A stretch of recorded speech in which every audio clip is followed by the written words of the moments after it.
Sup guys, it's Alex here, and welcome to another edition of the Bracketology update. This one is for February 4th, even though the Bracketology came out yesterday on Friday, February 3rd. But this weekend of college basketball is going to be incredible. I think it was called Rivalry Week or something like that. We have St. Mary's versus Gonzaga, big matchup in the West Coast Conference. I think St. Mary's is actually the current leader in that conference just because of Gonzaga's loss earlier in the season. Then we have Duke versus North Carolina. That should be a good one. We have Indiana versus Purdue. That should be a good one. I think we have Kansas versus Iowa State. I'm not exactly sure if that's the actual case there, but I think Iowa State has a big game tonight. They've lost 4 out of their last 6 I saw, so they need to get back on the right track. But man, this has just been another crazy week of college basketball to where top teams are losing. I mean, number 2 Tennessee went out and lost to Florida by double digits. I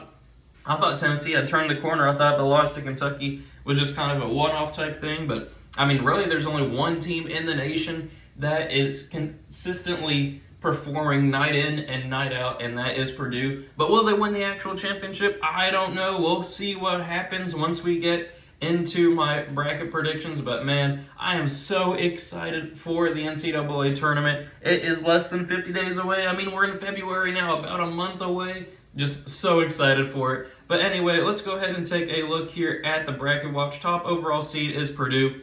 I mean, that makes sense. The unanimous number 1 pick, or number 1 team in the AP poll. Be very interesting to see what happens with the Indiana game tonight. I mean, it's in Assembly Hall in Bloomington. So if Indiana can pull off a victory there, I think Indiana's going to be a top 4 seed, something like that.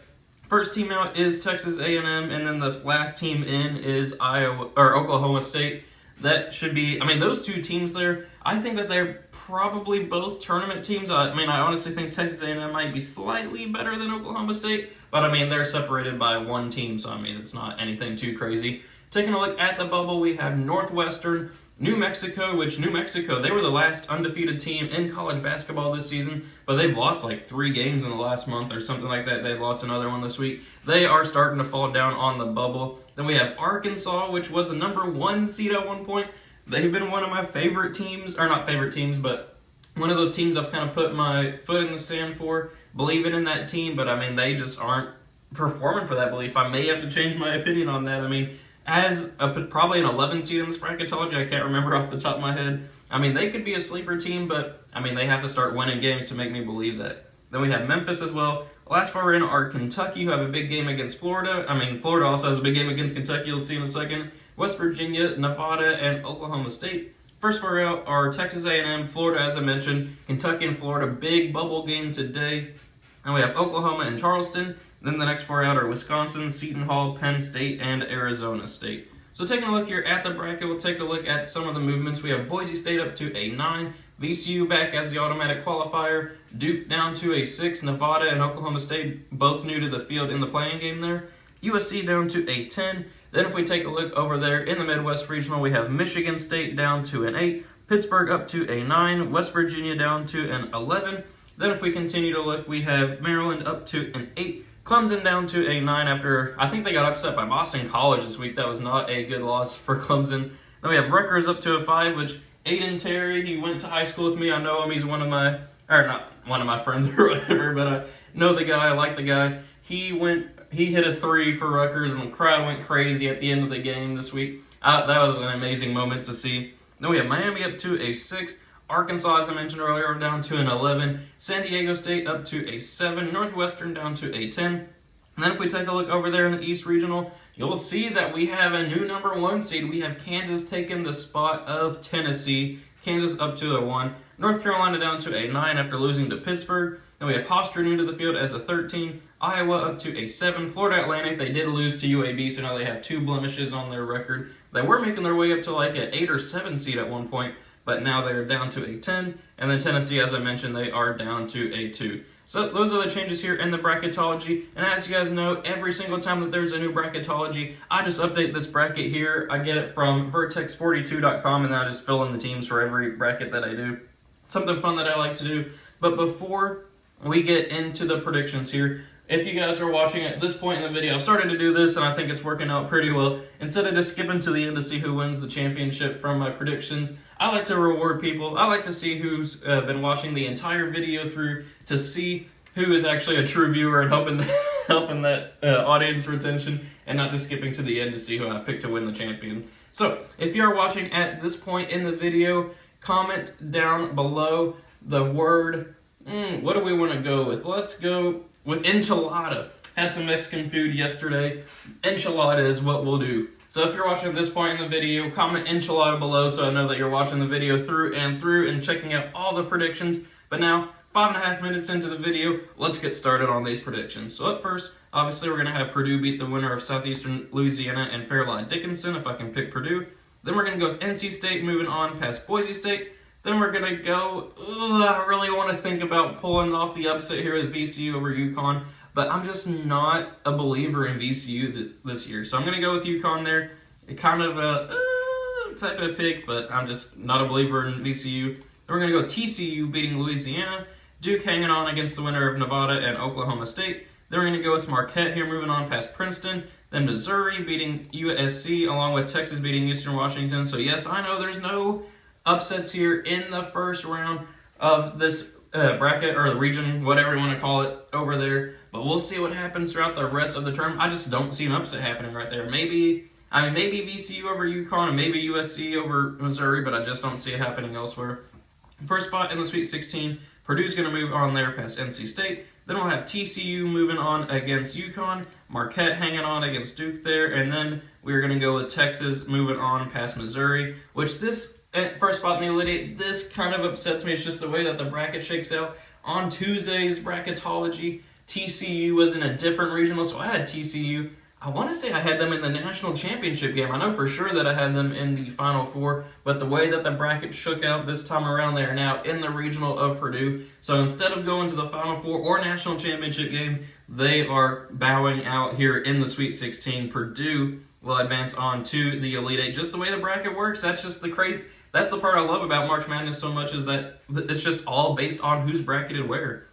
Then we're going to go with Marquette pulling off the 3-2 over Texas. You guys know I've been a supporter of Marquette this entire season, but then they will falter to Purdue. We got Purdue advancing on to the Final Four out of the top left regional, which I think is the Louisville regional. So now moving on to the top right, we're going to go with Alabama moving on past Southern and Southeast Missouri State. Then we're going to go with Michigan State moving on past Pittsburgh. We're going to go with Illinois moving on past Liberty, along with Baylor over UC Santa Barbara. Then we're going to go with Kentucky beating West Virginia in a battle of the teams Oscar Tshiebwe has played for, and then upsetting St. Mary's there. I mean, St. Mary's I think is a good team, but I just think they'll get beat up down low by Kentucky. I think Kentucky will pull off the 11-6 upset there. Then we're going to go with Kansas State moving on past Southern Illinois. Creighton, which Creighton's been playing some good basketball lately. I will have them beating New Mexico here, and then UCLA moving on past Siena. Then first spot in the Sweet 16, we are going to go with Alabama moving on past Michigan State. Then we're going to go with Baylor hanging on past Illinois. As much as I want to pick Kentucky to beat Kansas State, I just don't see it happening. Kansas State's going to move on there.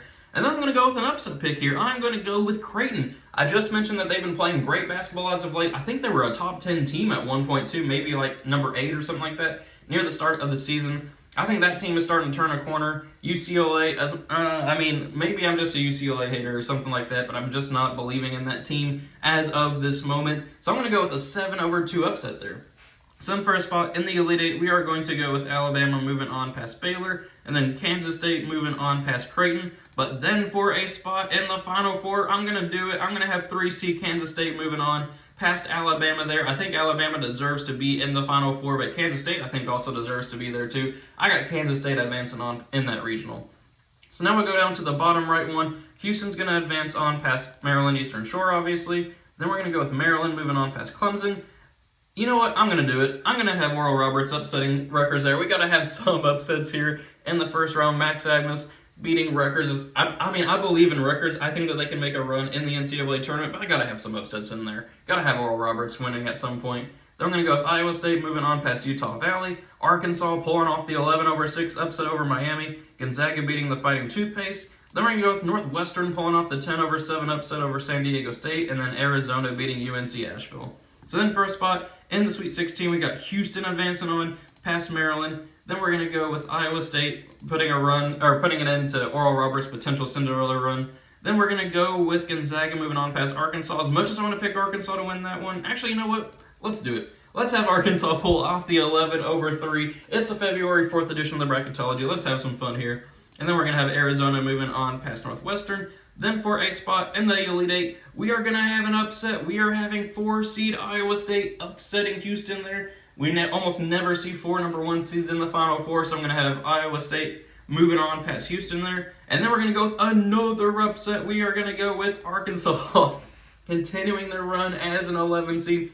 Maybe they'll lose again today, and I'll just get shafted here. But we're going to go with 4-seed Iowa versus 11-seed Arkansas here in the Elite Eight out of this regional. And we're going to have Iowa State advancing on to the Final Four. I know they've lost 4 out of their last 6, so maybe this is just a stupid pick by me, but I think that they can make some noise there and make a run to the Final Four. So we're going to go to this last regional. Bottom left, Kansas moving on past Milwaukee. North Carolina beating Auburn there in a slight 9/8 upset. Indiana moving on past Kent State. Xavier beating Hofstra. Then we're going to go with Providence over Memphis. Virginia over Furman. Iowa beating Florida Atlantic. And then Tennessee over Vermont. So I know not a lot of upsets here. I'm just, with these pairings, I'm just not seeing too many upset opportunities. Hopefully that changes by the time the actual tournament rolls around, but I mean, I know from looking at my videos, I've been doing this for years, that this time around there's just not enough upsets. I need to have more. And then for a spot in the Sweet 16, rematch of last year's national championship game here, Kansas and North Carolina, you got to go with Kansas there. Then we're going to have Indiana pulling the slight 5/4 upset over Xavier. Then we're going to go with Providence pulling off the 6/3 upset over Virginia, and then Tennessee moving on past Iowa.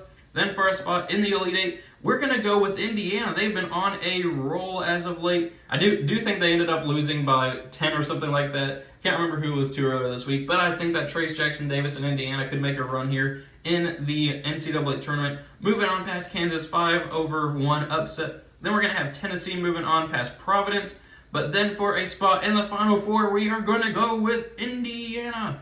Moving on as a 5-seed here, so we have 1 number 1 seed, a 3-seed, a 4-seed, and a 5-seed here, making up for the lack of upsets in the first round. So we have 2 Big Ten teams on one side, 2 Big 12 teams on the other side. Let's see who will meet in the national championship game. We are going to have, this game's going to be happening today, Purdue versus Alabama. I am going to go with Purdue moving on there because they have the National Player of the Year contender, or probably favorite in Zach Edey. That team's just so good right now. Then Iowa State versus Kansas State. I got to go with the Wildcats of Kansas State, which sets up Purdue versus Kansas State here for the national championship. And as much as I want to pick Kansas State to win it all, I just can't do it right now. Purdue is just too much of a well-oiled team. They're going to win it all here. I think that they're the best team in college basketball right now, but I really want to see some upsets happen. I might, even if Purdue kind of runs the table through the time that the March Madness starts, I think I may have some upsets. We'll see what happens, but these are my predictions just based off of the bracketology and how I'm feeling right now. Let me know your own predictions in the comment section below. Let me know your reactions to my predictions in the comments as well. Always happy to see what happens with those. Thank you guys for watching. Hope you enjoyed it, and I will see you all later.